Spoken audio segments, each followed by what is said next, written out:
Hey everybody, Max Aita, head coach of Team Juggernaut here to talk to you in our third installment of our video series, Programming for Weightlifting. This video is going to cover the topic of training load.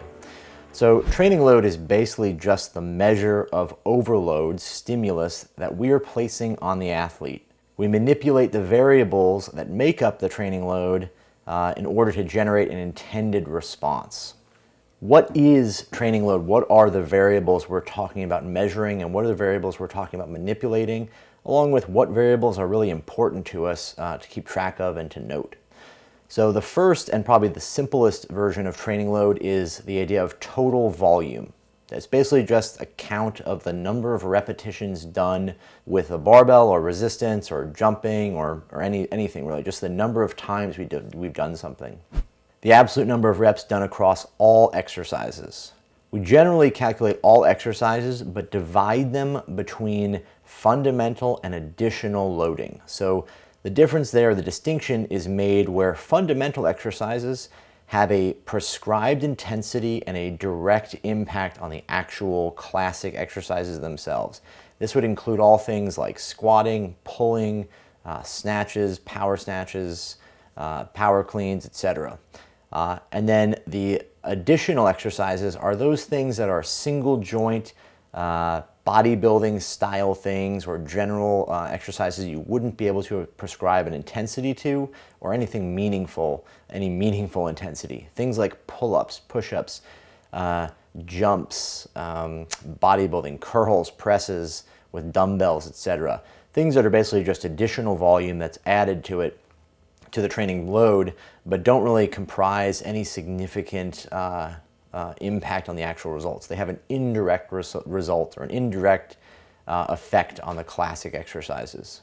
The things that determine total training volume, just the number of reps someone does, are going to be affected by certain things. The state of the lifter, the level of their ability, beginners versus advanced lifters. Beginners are going to do less total volume than more advanced athletes. They don't need as much because their training age is just lower.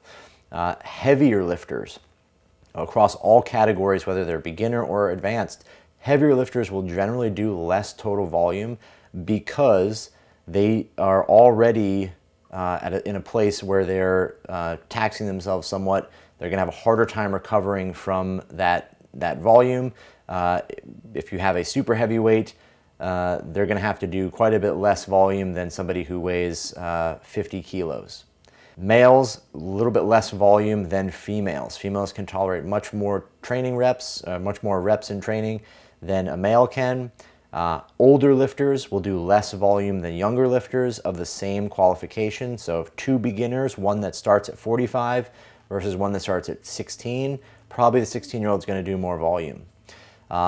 People with lower recovery abilities, for whatever reason, they have diminished recovery abilities because of work stress. They may work as a firefighter or work as an ambulance driver or some other thing that's really demanding and has strange hours. Their ability to recover from training is going to be diminished, so their total volume should be lower. Their total number of reps should be lower. Versus somebody who has devoted their life to competitive weightlifting. They may spend every day sitting on the couch in between workouts, and living in the lap of luxury, being supported by their significant other, plenty of time and energy to recover from training. And then finally, the anatomical proportions of the lifters will also determine, to some degree, training total volume. So taller lifters are going to move the barbell further. Every time a 6'5" tall guy snatches the weight, it probably moves about 2 or 3 times as far as every time a 4' tall person does a snatch. That's simple. Even if they're both doing 70% of their 1 rep max in a snatch, the taller lifter is doing significantly more work, so their total volume should be lower. As a side note too, this can be factored in, and this is probably beyond the discussion of this video, but the number of repetitions per set might also change for taller lifters. Really, really tall lifters may not do well. They may fatigue so quickly with higher repetition sets. Whereas a smaller, shorter lifter might be able to do sets of 4 or 5 in the snatch exercise or 3 on a regular basis and not become fatigued. A very, very tall lifter might not be able to do multiple reps at the same intensity because by the time they've done that second or third rep, they've already done twice as much work as somebody who's shorter. It's just a larger amount of work at the same intensity range. So something to take into account there, but definitely an individual thing. It depends on primarily those factors, how much total volume someone is going to actually accomplish in a given period of training. Some mistakes to avoid with prescriptions of total volume. One would be a rapid increase in total volume between training blocks. Trying to increase training by over 20% from one block to another, simply for the sake of trying to catch up or trying to do a lot of extra work because you're gonna make a lot of progress if you just bump the volume up, can easily lead to overtraining, can easily lead to a total collapse of the training process where you're trying to accomplish so much training, but you just can't maintain it, so the intensity changes and you miss lifts or you become too fatigued. So that's a big pitfall. Another one would be junk volume. And this is kind of a term, it just really means adding to the training process, adding to the training program lots of extra volume in exercises or things that don't really impact the results very much. It's not just a big increase in additional training means, which are exercises that don't have a direct impact, but it could be an additional increase in exercises that do have an impact, but are beyond the level of helping you in the results, or helping you in the snatch and clean and jerk. A good example of this would be like doing way too many pulls or squats or presses to try and inflate your total volume so you can make more progress. Going from doing 30% or 20% of your total training volume as back squats to bumping that number to 50% without reducing anything else will make your back squat stronger, but it will have a negative impact everywhere else, almost guaranteed.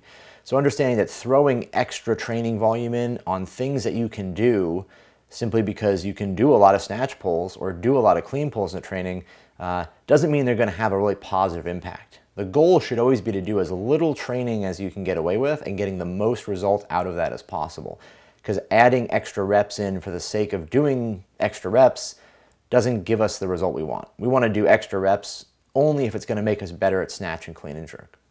And then finally, too little volume, diminishing the training effect, creating a lack of progress, and could lead to reliance on using high intensity training all the time to keep making progress. So if you do too little volume, or you're constantly reducing the training volume in an attempt to recover for that big Friday workout, so Monday rolls around and instead of doing your 5 triples at 80%, you do 2 triples because now you're more rested for Tuesday and Wednesday. On Wednesday, you do less than you were supposed to on your clean and jerks, and then you have that big Friday practice. But in order to maintain the results you have and to keep progressing, you have to make that big Friday really heavy. And so you keep adding intensity and keep adding intensity. Because you've reduced the volume, the total number of reps so much, so quickly, or really just so much, you're forced now to rely on making progress by just making the training more intense. And while that will last for a certain amount of time, it basically turns into a peaking phase. You can't run a peaking phase. You can't peak year round. You can't peak from month to month. So it's a quick fix, to increase the intensity if you reduce volume, to maintain results or kind of get that hit and jump up a little bit in numbers. But long term, it doesn't work. So stable volume is really key here. And one of the things to really remember about training volume is that it should be one of the most stable things in your training, in that month to month, you're doing consistent amounts of training. The number of sessions you have in a week, the size of those workouts is pretty regular. It doesn't mean they don't change between them. It doesn't mean there aren't big workouts and small workouts. It just means that on average, your training should be stable. When your training is very stable, it's much like a diet. If you eat the same foods, the same number of calories every single day, it's very easy to lose weight or gain weight because you just add a few calories to that every day or reduce a few calories every day and get the result you want. Very much like training volume. We want to maintain a stable volume throughout the year, comprised of different things, but a stable volume so that we can easily adjust training up or down to get the result we want. The second factor in training load is the distribution of volume or reps by zones of intensity.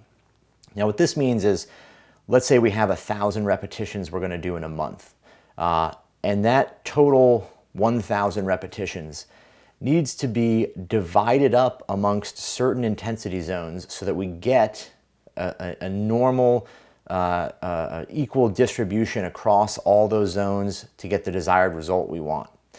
Distribution of reps by zones of intensity determines the average intensity of a given total volume. So what that means is that if we take that 1,000 reps and divide it up across each intensity zone from 60%, 65%, 70%, 75%, et cetera, all the way to 100%. We divide it up into that in a normal distribution, meaning that the center of that distribution is the average. We'll have an even distribution which will give us the results we're looking for.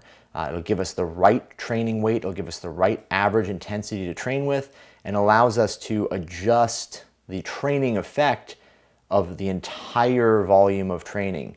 Rather than just saying, I need to get stronger, I'm gonna do more heavy lifts.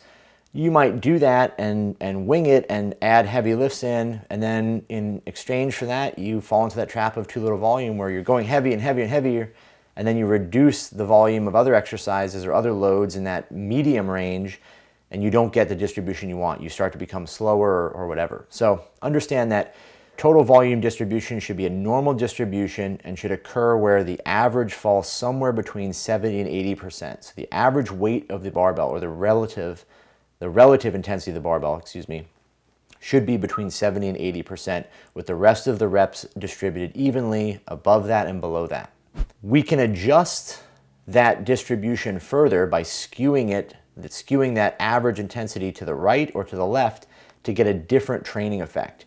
If we have a lifter who wants to become stronger or needs to become faster, we can skew more of that total volume towards the heavier side, more lifts on the heavier side than 75% or 80% or 90%, or more lifts on the lower side towards 70, 65, 60% to get the desired effect. Lighter weights are gonna make somebody faster, more heavier weights are gonna make somebody stronger.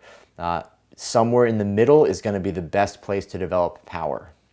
Mistakes to avoid with the distribution of intensity by zone are distributions that are skewed too high. Too many heavy lifts are going to equal a slow lifter who misses more and is chronically overtrained, or forces a reduction in total volume in order for the lifter to maintain that intensity. And eventually the lifter is going to detrain and just be stuck at a place where they have to train really heavy in order to maintain their progress. Another mistake would be the distribution skewed too light. Too many light lifts are going to equal a weaker lifter who has no power with heavy weights and could force an increase in volume to try and compensate for this, where you basically turn yourself into an endurance athlete or more of a CrossFit type athlete where you're doing so many reps, so much volume at low intensity that you're not even developing the strength qualities much anymore. So it's important to understand that the distribution of intensity should remain relatively normal with a skew one way or the other, depending on what quality we want to address. The third factor in training load would be total tonnage. And really what this means is just, this is the factor is not generally used in programming, but it's a good metric to compare different training programs and different lifters. Total tonnage is essentially just repetitions times sets times weight lifted. So you have an example of, if you did 10 reps for 10 sets with 100 pounds, that's 10 times 10 is 100 times 100 is 1,000. That'd be 1,000 kilograms or 1,000 pounds of tonnage. It's a good metric to track and to keep aware of, because it gives a good idea as to how much training stimulus there is. But because there's no actual average intensity associated with tonnage, it only gives us that general sense of what's going on. Much like repetitions or total volume does, 1,000 reps doesn't mean anything, just as much as 1,000 kilos doesn't mean anything until there's an actual average intensity, until we know the distribution of those volumes. Relative intensity, as we discussed before, is just the total tonnage divided by the total reps. So if you did 1,000 reps and you divided that by, you did 1,000 pounds of work, 1,000 kilograms of work, and divided it by the 100 reps that we had done, we know we're going to get 100 kilograms of average intensity. Now, that's a super basic calculation, but if we spread that calculation out across every intensity zone, between 60% and 100%, and then there's different numbers of repetitions for each one of those, we get a more unique number. We get a number that's going to be indicative of the relative intensity. What percentage of your maximum is that average weight you're using?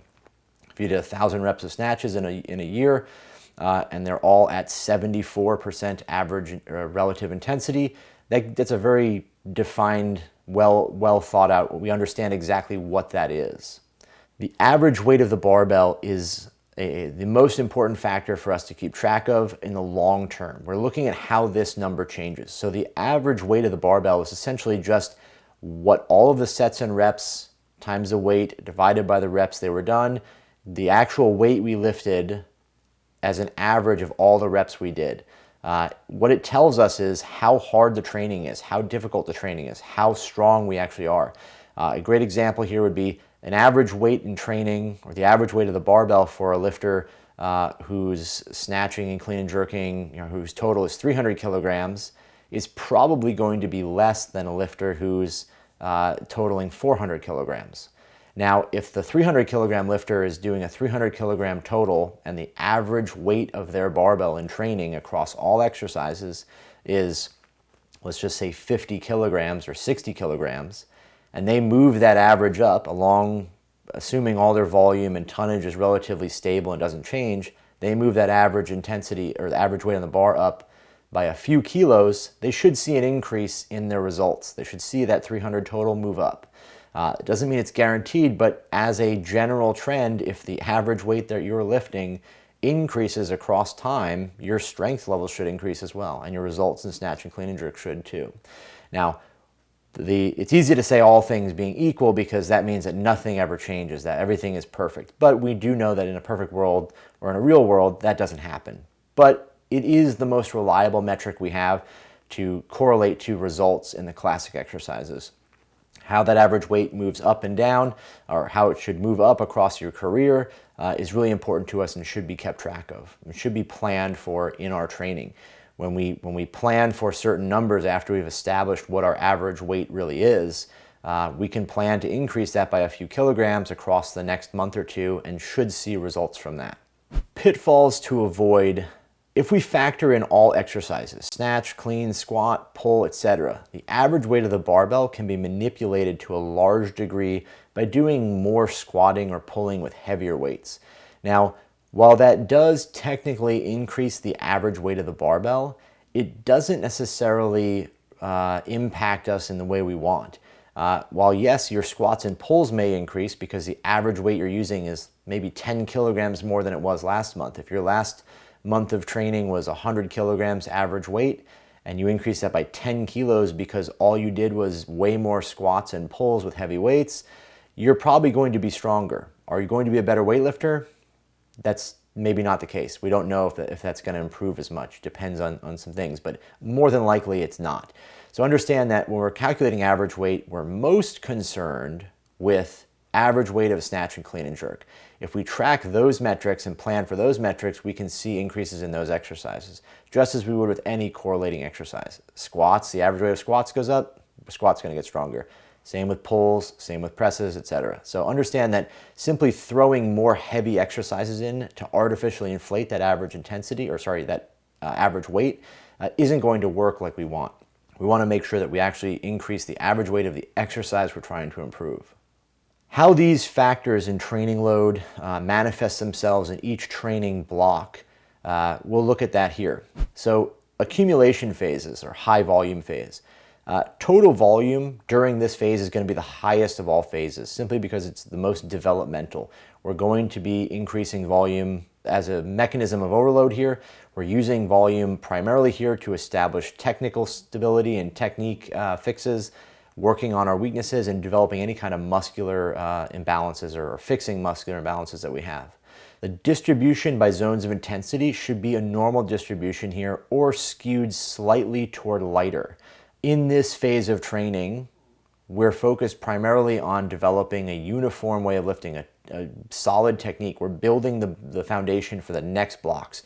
So to have this phase be skewed towards heavy or light excessively might not produce the result we want. If it's skewed too far to the light side, when we go into an intensification block, we have to make up too much ground on the average intensity, and that could just lead to a point where we're too fatigued, or it's just too difficult to move that number up, move that needle up all the way. If it's too heavy in the beginning, we can't increase it. If we're starting our average intensity here, if our distribution is skewed too far to the right and our average intensity is really high, it's really difficult to overload when you're already at near maximum intensities. Relative intensity, this would be the relative or average intensities. This should be in the middle of the range. This should be somewhat between 70-80% and in the middle. This is really just a phase where we're focused primarily on developing those weaknesses and fixing those qualities and developing power in the lifts. And then the average weight should be moderate, and it may remain constant or increase with volume during this phase, depending on how you're structuring your training, depending on what your loading scheme is. If you have an aggressive linear kind of increase week to week, then your average weight may increase from week to week. It may just remain stable across the board, whereas your total volume increases if you're more concerned with work capacity. In the second block, intensification and peaking phase, or the high intensity phase, total volume is going to be reduced from the accumulation by as much as 30%. So this is a much lower volume phase. Total reps are much lower here. The distribution by zones of intensity should be normal or skewed towards heavier. This would be the phase where we can skew that distribution more towards the high intensity lifts and focus a lot more on the actual power with near maximum and maximum snatch and clean and jerk. And then relative intensity, again, it's going to be in the high end range of that between 70 and 80%, closer to the high end. Average weight is going to be higher than before in the accumulation block. It has to be higher for us to have an overload. And it may increase with a decrease in volume, whereas in this phase we may be dropping volume across weeks in a linear fashion as we get towards our peak, and in the same fashion we may be increasing the absolute weight on the bar as we do that. The third phase, the transition phase, or the low intensity recovery phase, total volume here is going to be moderate to high. Now, moderate would be slightly below what accumulation was, whereas high would be just on the bottom of where accumulation is. So not nearly as high as accumulation because, again, the main focus here is on recovery and restoration after the hard training cycle. The distribution by zones of intensity is going to be skewed towards the lighter end or maybe towards the normal side. It's going to be a lower relative intensity, moderate to low end range of that 70-80%, simply because our main goal here is restoration. We don't want to have a lot of high intensity lifts. We don't want to be doing a lot of these grueling training sessions. The main goal here is resensitizing ourselves to higher, more aggressive, intense training later on after this phase is over. And then finally, the average weight is going to be low to moderate. It may increase with volume depending on how significantly we reduce training load after the peak for our meet, but it's going to either increase as we go or remain stable and then increase when we get into the accumulation phase. In summary, tailoring and adjusting the training load to each individual lifter and in each phase of training is necessary to achieve high results and long-term progress. Each factor that makes up training load can and should be planned properly within any training program if you want to achieve the highest results possible. Thanks for watching our final installment in our series on weightlifting programming. If you're interested in one-on-one coaching, online coaching, club programming through Juggernaut, then check us out at jtsstrength.com.